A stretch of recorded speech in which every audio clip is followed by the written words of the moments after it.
बिस्मिल्लाहिर्रहमानिर्रहीम। अस्सलाम वालेकुम प्यारे प्यारे बहन भाइयों। आज मैं आपको बताऊंगी कद्दू की बिल्कुल न्यू किस्म की रेसिपीज बनाने का तरीका। इस तरह का कद्दू यकीनन आपने पहले नहीं खाया होगा। जो भी खाएगा वह इसका टेस्ट बुला नहीं पाएगा। तो इसके लिए आप वीडियो को पूरा देखें और अगर वीडियो पसंद आए तो इसे लाइक शेयर और सब्सक्राइब करना मत भूलें। अब चलते हैं और मिलकर शुरू करते हैं अपनी आज की रेसिपीज। इसके लिए आप कद्दू ने एक अदद आधा किलो या जितने आपने कद्दू का सालन बनाना है आप इस हिसाब से कद्दू ले सकते हैं। इसको आप धोकर इसका छिलका उतार लें। देखें इस तरह सारे कद्दू का छिलका उतारने के बाद अब आप इसको काट लें। इसको आप दरमियान से काट कर दो हिस्सों में और फिर आप इसे छोटे छोटे टुकड़ों में तकसीम कर लें। काटने से पहले आप इसको धो लें और फिर आप इसके छोटे छोटे पीस बना लें। कद्दू जो है वो ज़्यादा पका हुआ ना हो, इसके बीज जो हैं वो ज़्यादा सख्त ना हो। इस तरह का नॉर्मल सा कद्दू लें और इसको आप छोटे छोटे टुकड़ों में काट लें। देखें इस तरह सारे कद्दू को काटने के बाद आप इसको एक साइड पर रख दें। अब आप एक अलग बोल में 1 कप बेसन डालें। इसमें आप सुरख मिर्च कुटी हुई आधा चम्मच और पीसी हुई 1 चम्मच शामिल कर लें। हल्दी पाउडर आधा चम्मच, जीरा 1 चम्मच, पिसा हुआ खुश्क धनिया पाउडर 1 चम्मच और नमक आप टेस्ट के मुताबिक डाल लें। अब आप इसमें हरी मिर्च, लहसुन और अदरक का पेस्ट बना लें, वो 1 चम्मच शामिल करें। फिर आप इसमें हरा धनिया कटा हुआ और पुदीना कटा हुआ डाल लें। इन सब चीज़ों को डालने के बाद आप इसमें थोड़ा सा पानी लगाएं और इसको आप मिक्स कर लें। इसका नॉर्मल सा अमेज़ा बना लें। थोड़ा थोड़ा पानी लगाते जाएं और इसको आप मिक्स करते जाएं। देखें इस तरह आप इसको अच्छी तरह मिक्स कर लें। जो ज़्यादा गहरा नहीं होना चाहिए और ना ही ज़्यादा पतला होना चाहिए। फिर आप इसमें 1 चम्मच चावल का आटा शामिल करें। आटा डालने के बाद आप इसको अच्छी तरह मिक्स कर लें। बेसन के अंदर आटे को आप खूब अच्छी तरह मिक्स करें और इस तरह का अमेज़ा बना लें।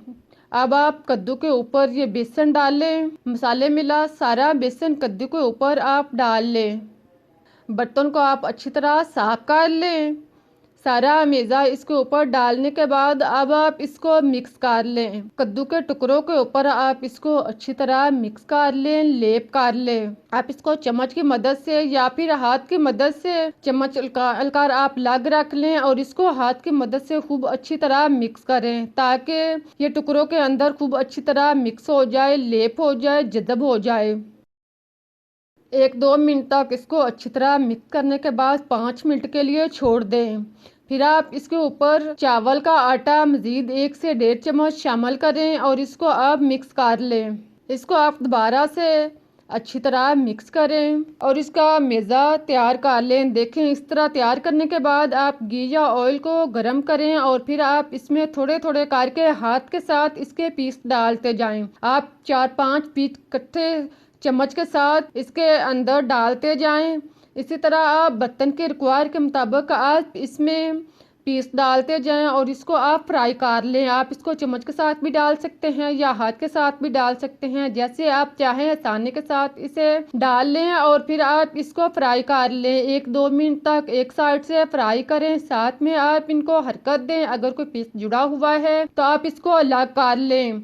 जब एक साइड से ब्राउन हो जाए तो आप इसकी साइड चेंज करें और दूसरी साइड से भी आप इसको अच्छी तरह ब्राउन कर लें।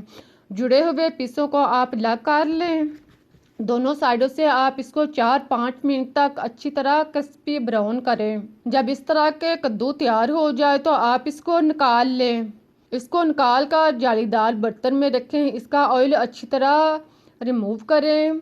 इसको आप निकालें और फिर आप इसको एक साइड पर रख दें। देखें इसका ऑयल अच्छी तरह रिमूव करने के बाद आप इसको प्लेट में निकालें और बाकी भी इसी तरह आप तैयार कर लें। आप इसको इस तरह भी ले सकते हैं। बहुत ही मज़ेदार क्रिस्पी कद्दू जो है वो तैयार हो चुका है। आप इसे इस तरह स्नैक्स के तौर पर चाय के साथ ले सकते हैं, लेकिन अगर आप इसको ज़्यादा टेस्टी और सालन के साथ लेना चाहते हैं, इसी पैन में थोड़ा घी कम कर लें और इसमें आप 2 टमाटर काट कर इसके अंदर रखें। फिर आप 3 से 4 हरी मिर्च डाल लें और लहसुन के जुवे 14 से 15 अदद डालकर इसका ढक्कन बंद कर दें और इसे 3-4 मिनट तक लो आंच पर पकने दें। इसके बाद आप देखेंगे कि ये जो है नरम होना शुरू हो चुके हैं, टमाटर भी नरम हो चुके हैं, इनका छिलका जो है वो अलग हो चुका है। अब आप आसानी के साथ इसका छिलका जो है वो उतार सकते हैं। सारे पीसों के ऊपर से आप छिलका उतार लें और फिर आप इसको निकाल लें।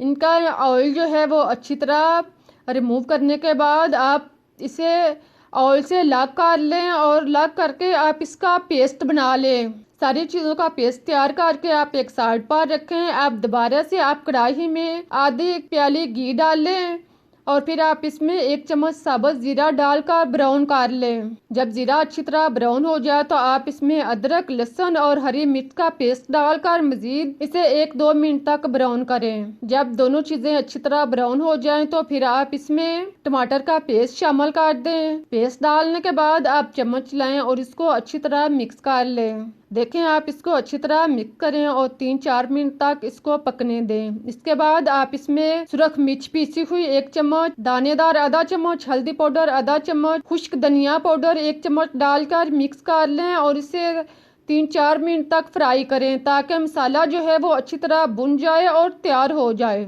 जब घी ऊपर आना शुरू हो जाए तो आप इसमें अजवाइन आधा चम्मच और गरम मसाला पिसा हुआ आधा चम्मच डालकर मिक्स कर लें। फिर आप इसमें कटा हुआ हरा धनिया और पुदीना डाल लें। आप इसमें कसूरी मेथी भी डाल सकते हैं। इसको आप डालने के बाद मिक्स कर लें और इसे अच्छी तरह मसाले का भून लें। अब आप इसमें आधी प्याली दही शामिल करें। दही डालकर आप इसको अच्छी तरह मिक्स करें और दही का पानी खुश्क होने तक इसको पकने दें। जब दही का पानी खुश्क हो जाए तो आप इसमें नमक टेस्ट के मुताबिक डाल लें। नमक आपने पहले शामिल नहीं करना, नमक आपने बाद में डालना है। नमक डालकर आप इसको मिक्स कर लें और फिर आप बर्तन में पानी डालकर इसको साफ कर लें और ये पानी दोबारा आप इसमें डाल लें। ये बर्तन आपने ज़ाया नहीं करने, इनको आप पानी जो है वो इसमें दोबारा से डालना है और फिर आप इसको डालकर अच्छी तरह चम्मच चलाकर मिक्स करें और इसका ढक्कन बंद करके इसे पकने दें। इतनी देर तक पकने दें कि इसका पानी जो है वो आधा रह जाए, ये ग्रेवी की तरह बन जाए। देखें, जब ये इस तरह ग्रेवी की तरह बन जाए तो समझ लें कि पानी जो है, ग्रेवी जो है वो तैयार हो चुकी है। अब आप इसमें तैयार शुदा कद्दू शामिल कर दें। फ्राई शुदा कद्दू डालने के बाद आप चम्मच चलाएं और इसको आप ग्रेवी में अच्छी तरह मिक्स करें। इसको आप ग्रेवी के अंदर खूब अच्छी तरह डुबोएं और इसको नरम होने दें। सारे पीसों को ग्रेवी में अच्छी तरह डुबो लें, चम्मच चलाएं। इस तरह ग्रेवी के अंदर इसको डुबोने के बाद, तैयार करने के बाद अब बहुत ही मज़ेदार और टेस्टी कद्दू जो है वो तैयार होने के करीब हो चुका है। लेकिन अभी आप इसे ढक्कन बंद करके 2 से 3 मिनट तक लो आंच पर रख दें। इसके बाद आप इसका ढक्कन ओपन करें और देखें कि बहुत ही मज़ेदार और टेस्टी कद्दू तैयार हो चुका है। जब आप इस तरह से कद्दू बनाएंगे तो यकीन करें आप गोश्त खाना भी भूल जाएंगे। बिल्कुल न्यू रेसिपी है, आप एक दफ़ा इसे ज़रूर ट्राई करें, आप इसका जायका भुला नहीं पाएंगे। उम्मीद है कि आप लोगों को रेसिपी पसंद आई होगी। अगर रेसिपी अच्छी लगी है तो इसे लाइक करें, शेयर करें, चैनल को सब्सक्राइब करना मत भूलें। मुझे इजाज़त दें, फिर मिलते हैं एक नई और मज़ेदार रेसिपी के साथ। तब तक के लिए अल्लाह हाफिज़। दुआ के साथ कि अल्लाह हमेशा आपको खुश आबाद और मुस्कुराता रखे।